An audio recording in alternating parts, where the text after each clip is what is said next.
കോഴിക്കോടിന്റെ മലയോര മേഖലകളിൽ വീശിയടിച്ച കാറ്റിൽ കനത്ത നാശനഷ്ടം. താമരശ്ശേരി ചുരത്തിൽ മരങ്ങൾ വീണ് ഗതാഗതം ഭാഗികമായി തടസ്സപ്പെട്ടു.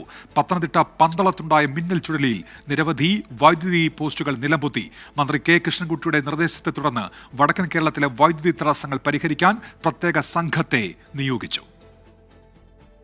കോഴിക്കോട്ടെ മലയോര മേഖലകളിൽ ഇന്ന് പുലർച്ചെയാണ് ചുഴലിക്കാറ്റിന് സമാനമായ കാറ്റ് ആഞ്ഞു വീശിയത്. താമരശ്ശേരി ചുരത്തിൽ വിവിധയിടങ്ങളിൽ മരം വീണ് ഗതാഗതം ഭാഗികമായി തടസ്സപ്പെട്ടു. കൊടുവള്ളി ആവിലോറയിൽ ട്രാൻസ്ഫോമർ മരം വീണ് നിലംപൊത്തി.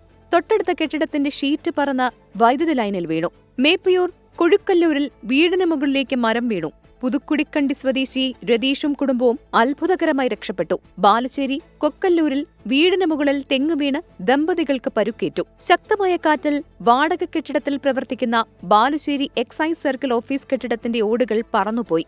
കക്കയം, കൂരാച്ചുണ്ട്, മുക്കം മേഖലകളിലും കനത്ത നാശനഷ്ടമാണുണ്ടായത്. ജലനിരപ്പ് ഉയർന്നതിനെ തുടർന്ന് ബാണാസുര അണക്കെട്ടിൽ ഓറഞ്ച് അലർട്ട് പ്രഖ്യാപിച്ചു. ഡാമിന്റെ വൃഷ്ടിപ്രദേശങ്ങളിൽ ശക്തമായ മഴ തുടരുന്ന സാഹചര്യത്തിൽ ഡാമിലെ ജലനിരപ്പ് 773.5 മീറ്ററായി ഉയർന്നാൽ ഷട്ടറുകൾ ഉയർത്തുമെന്ന് ജില്ലാ കളക്ടർ അറിയിച്ചിട്ടുണ്ട്. പത്തനംതിട്ട പന്തളത്തുണ്ടായ മിന്നൽ ചുഴലിക്കാറ്റിൽ നിരവധി മരങ്ങൾ കടപുഴകി വീണു. വൈദ്യുതി തൂണുകൾ നിലംപൊത്തി. ഇടുക്കി ആനച്ചാലിൽ ഓടുന്ന വാഹനത്തിന് മുകളിലേക്ക് മരം വീണു. അടിമാലിയിൽ നിന്ന് മൂന്നാറിലേക്ക് പോകുന്ന വാനാണ് അപകടത്തിൽപ്പെട്ടത്. വിവിധ ബ്യൂറോകൾക്കൊപ്പം 24 കോഴിക്കോട്.